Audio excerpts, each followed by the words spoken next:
Everyone, so the next topic is programming tools. We know कि computer को instruction दिए जाते हैं, तब वो इंस्ट्रक्शन एग्जीक्यूट होते हैं, तब जाके आउटपुट प्रोड्यूस होता है ना।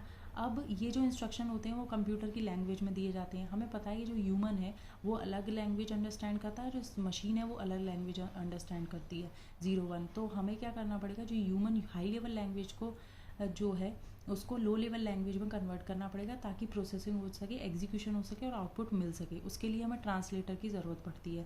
तो that is all about the programming tools. तो पहला पार्ट आता है हमारा classification of programming language. Programming language हमारी दो पार्ट में डिवाइड है, एक तो लो लेवल लैंग्वेज और एक हाई लेवल लैंग्वेज।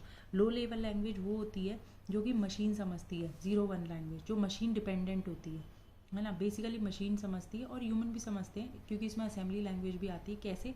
ये लो लेवल लैंग्वेज होती है, मशीन डिपेंडेंट लैंग्वेज होती है। इसमें मशीन लैंग्वेज आती है और एक असेंबली लैंग्वेज आती है। दो तरीके की लैंग्वेज आती है, मशीन और असेंबली। मशीन लैंग्वेज वो होती है जो 0-1 पे होती हैं, जो 0-1 पे काम करती हैं। इसको समझना बहुत ज़्यादा मुश्किल है। जो ह्यूमंस जो हैं वो इसमें अपनी कंप्यूटर लैंग्वेजेस को नहीं लिख सकते, क्योंकि इसके एड्रेसेस को समझना, ऑपरेशंस को सारा याद रखना बहुत मुश्किल काम है। इसलिए assembly language I low level language के अंडर। उसमें क्या हुआ, इंग्लिश लाइक वर्ड्स यूज़ होने लगे, जो कि ह्यूमन के लिए आसान थे। बट इसमें एक प्रॉब्लम थी।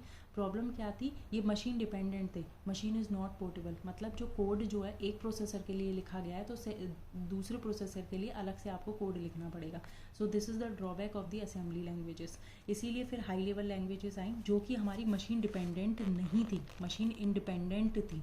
ठीक है, जो बहुत ज़्यादा सिंपल थी, लिखने में बहुत ज़्यादा सिंपल थी। ठीक है, जो इसके इंस्ट्रक्शंस थे वो इंग्लिश सेंटेंसेस में ही सारे होते हैं, जिसे ह्यूमन आसानी से समझ लेता था।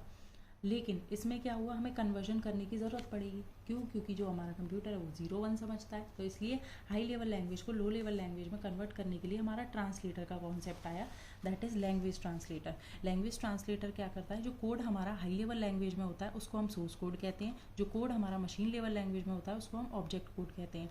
तो ये सोर्स कोड को ऑब्जेक्ट कोड में कन्वर्ट करता है, जो हमारा काम, किसका काम होता है? ट्रांसलेटर का। अब ये जो ट्रांसलेटर होते हैं वो हमारे 3 टाइप्स के होते हैं, 3 तरीके के ट्रांसलेटर होते हैं, वेरी इंपॉर्टेंट। पहला होता है हमारा असेंबलर। असेंबलर क्या होता है? हमारा जो असेंबली लैंग्वेज में कोड होता है उसको मशीन लैंग्वेज में कन्वर्ट कर देता है, because the machine code is not portable, that is why the assembler is used. Compiler क्या करता है, हमारे सोर्स कोड को मशीन कोड में कन्वर्ट कर देता है एक ही बार में।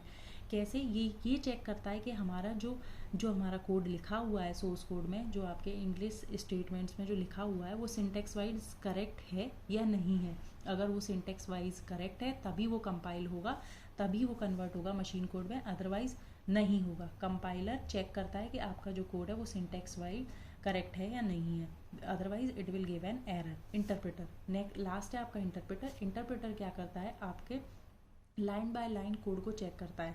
मतलब अगर एक लाइन आपकी सोर्स कोड में सही है तभी वो नेक्स्ट लाइन के लिए जाएगा, अदरवाइज नहीं जाएगा, है ना। तो रिपीटेडली वो उसको चेक करता रहेगा, लाइन बाय लाइन, अदरवाइज वो नहीं जाएगा। सिंटेक्स वाइज ये भी चेक करता है, लेकिन लाइन बाय लाइन चेक करता है, पूरे होल प्रोग्राम को एक साथ नहीं लेता, एक लाइन बाय लाइन लेता है। So these are the 3 types of the translators.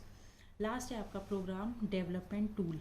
इसके अंदर प्रोग्राम डेवलपमेंट टूल क्या है, आपको टेक्स्ट एडिटर चाहिए होगा प्रोग्राम को लिखने के लिए, उस लैंग्वेज को लिखने के लिए। तो टेक्स्ट एडिटर्स जैसे आपका IDE हो गया, इंटीग्रेटेड डेवलपमेंट एनवायरनमेंट हो गया, जिसमें क्या होता है आपका, जिसमें आपका क्या आ जाते हैं, टेक्स्ट एडिटर्स आ जाते हैं, IDE में बिल्डिंग टूल्स आ जाते हैं, और क्या आ जाता है, डीबगर आ जाता है। डीबगर का काम क्या होता है, एरर्स को डिटेक्ट करना।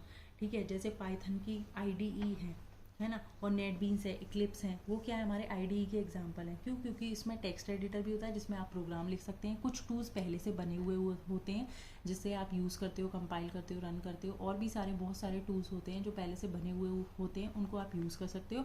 और डीबगर भी मिलता है, जिससे क्या होता है, एरर डिटेक्ट होता है आपके प्रोग्राम में कि एरर है या नहीं है। ठीक है, तो that is all about the programming tools, the second types of software, and the third last one is application software आपको पता ही है, that works on the top of the software system software. ये एप्लीकेशन सॉफ्टवेयर, जो system software जिसको services provide करता है, वही हमारे एप्लीकेशन सॉफ्टवेयर होते हैं, जो हमारे 2 तरीके के होते हैं। जो हमारे दो तरीके से होते हैं, एक होता है हमारा जनरल पर्पस, एक होता है हमारा कस्टमाइज। जनरल पर्पस सॉफ्टवेयर वो सॉफ्टवेयर होते हैं जो कि बड़े मतलब एक बड़े लेवल पर होते हैं, ठीक है। जैसे आपके रेडीमेड एप्लीकेशन सॉफ्टवेयर मिलते हैं जो कि एंड यूज़र की रिक्वायरमेंट्स को फुलफिल करते हैं। स्प्रेडशीट का टूल हो गया जैसे आपका, है ना। और दूसरा आपका अडोब फोटोशॉप हो गया, आपका मोजिला वेब ब्राउज़र हो गया, आईट्यून्स हो गया। तो ये क्या है, आपके रेडीमेड है जो पहले से बने हुए हैं। तो ये क्या है, हमारी जनरल पर्पस एप्लीकेशन सॉफ्टवेयर है। दूसरा लास्ट जो सेकंड वाला आता है इसमें, वो होता है हमारा customise software, customise application software. नाम से क्लियर हो रहा है, जो कि टेलर मेड। जैसे आप कुछ, जैसे आपका एक एग्जांपल है, कोई गारमेंट है, आपको सिलवाने जाना है, तो आप अपना पीस ऑफ क्लॉथ लेके जाते हो, है ना, और टेलर से बोलते हो कि ऐसे ऐसे फिटिंग दे दो, इस कलर का फैब्रिक, ये सब होता है ना। उसी के अकॉर्डिंग कस्टमाइज सॉफ्टवेयर होता है। Customise software tailor made application होती है जो आप अपने अकॉर्डिंग डिज़ाइन करवाते हो, अपनी रिक्वायरमेंट्स के अकॉर्डिंग। किसी यूज़र को अगर वेबसाइट डिज़ाइन करवानी है तो अपनी रिक्वायरमेंट्स दे देगा कि ये मेरी रिक्वायरमेंट्स है, इस तरीके से मुझे डिज़ाइन करवानी है।